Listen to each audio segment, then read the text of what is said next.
Selamat pagi Bapak, Ibu, dan Saudara yang dikasihi Tuhan Yesus. Bertemu kembali dengan Embun Surgawi pada pagi hari ini. Firman Tuhan diambil dari kitab Lukas pasal yang ke-11 ayat 1 sampai yang ke-13. Bapak, Ibu, dan Saudara yang dikasihi Tuhan, pada pagi hari ini saya memberikan tema berdoa. Menurut Kamus Besar Bahasa Indonesia, berdoa itu adalah permohonan, harapan, permintaan, bahkan pujian kepada Tuhan. Dan kalau kita mengenal berdoa itu adalah apa? Salah satu persekutuan dengan Tuhan, bercakap-cakap atau berkomunikasi dengan Tuhan. Nah, berdoa itu merupakan langkah yang sederhana ya, mudah ya. Karena apa? Nggak pakai alat apapun, nggak pakai biaya apapun. Tetapi kadangkala kita susah untuk melakukan itu.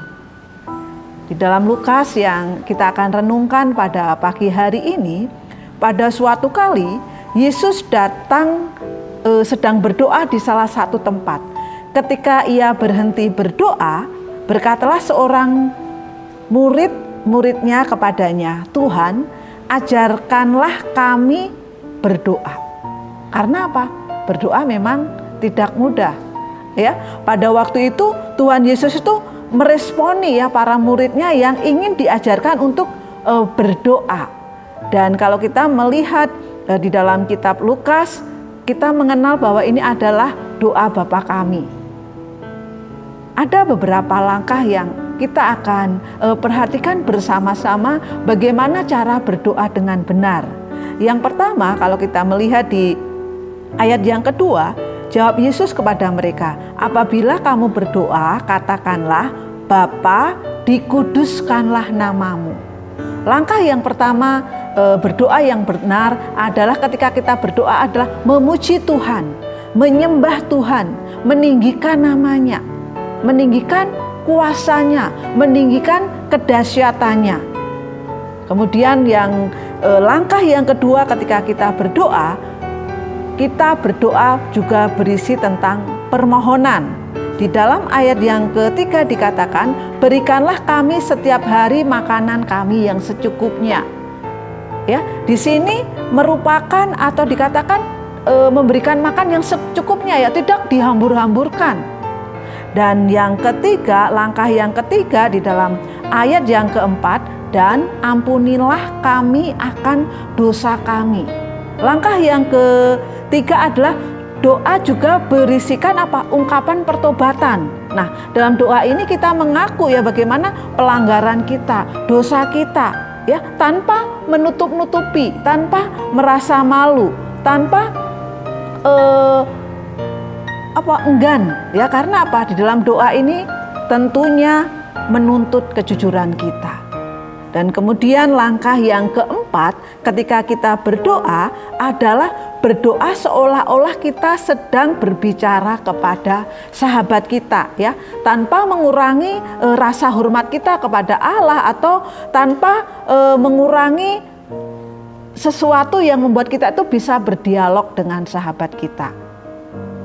Di ayat yang kelima, lalu katanya kepada mereka, "Jika seorang di antara kamu pada tengah malam pergi ke rumah sahabatnya dan berkata kepadanya, 'Saudara, pinjamkanlah kepadaku 3 roti, sebab seorang sahabatku yang sedang berada dalam perjalanan singgah ke rumahku dan aku tidak mempunyai apa-apa untuk dihidangkan kepadanya.'" Ketika kita berbicara dengan sahabat kita, tentu kita tidak malu. Kalau kita butuh pertolongan, kita tidak malu. Kalau kita butuh sesuatu, tentu kita mengatakannya dengan jujur. Dan kemudian langkah yang kelima ketika kita berdoa yang benar adalah berdoa seperti seorang anak kepada bapaknya. Di ayat yang ke-11 di situ dikatakan, "Bapa manakah di antara kamu jika anaknya meminta ikan daripadanya akan memberikan ular kepada anaknya ganti ikan? Atau jika ia minta telur akan memberikannya kepada kalajengking? Enggak mungkin." Ya. Langkah kelima ketika kita berdoa adalah berdoa seperti seorang anak kepada bapaknya. Hubungan ini tentu memiliki ikatan emosional yang tinggi ya antara bapak dan anak. Kita bisa mengungkapkan apapun yang menjadi kerinduan kita kepada bapak kita.